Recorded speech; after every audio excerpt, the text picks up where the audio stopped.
যদি মহামান্য রাষ্ট্রপতি স্বাস্থ্যগত কারণে হোক যে কোনো কারণে হোক পদত্যাগ করতে চান সেই অপশন তো ওনার আছে। এখানে সরকারের পক্ষ থেকে কিছু বলা হয়নি। আপনি নিজেই বললেন যে এটা একটা গুঞ্জন শোনা যাচ্ছে, তো গুঞ্জনই।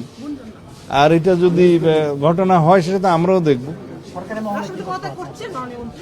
আপনি বললেন যে এটা একটা গুঞ্জন, গণমাধ্যমে আসছে, হতে পারে আপনারা রাষ্ট্রপতিকে জিজ্ঞেস করতে পারেন।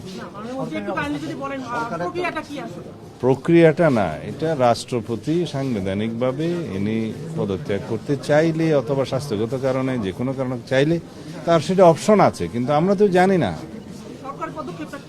সরকারের কোনো পদক্ষেপ নাই এখানে, সেটা তো সরকারের পক্ষ থেকে তো আর কিছু বলা হচ্ছে না।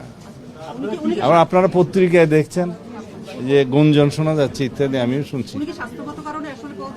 সেটা ওনাকে জিজ্ঞেস করতে হবে।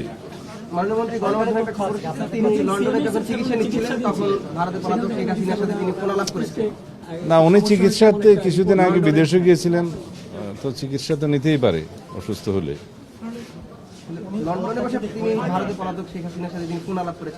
সেটা আমি জানি না, আমরা শুনি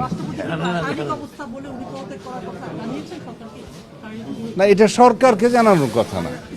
যদি মহামান্য রাষ্ট্রপতি স্বাস্থ্যগত কারণে হোক যে কোনো কারণে হোক পদত্যাগ করতে চান সেই অপশন তো ওনার আছে। এখানে সরকারের পক্ষ থেকে কিছু বলা হয়নি, আমিও এগুলো পত্রিকায় শুনছি। আর তিনি যদি পদত্যাগ করতে চান সাংবিধানিকভাবে সেটা মাননীয় স্পিকার বরাবর পদত্যাগপত্র দিতে হয়, এইটুকু নিয়ম আছে, জানি, এর বাইরে কিছু জানি না।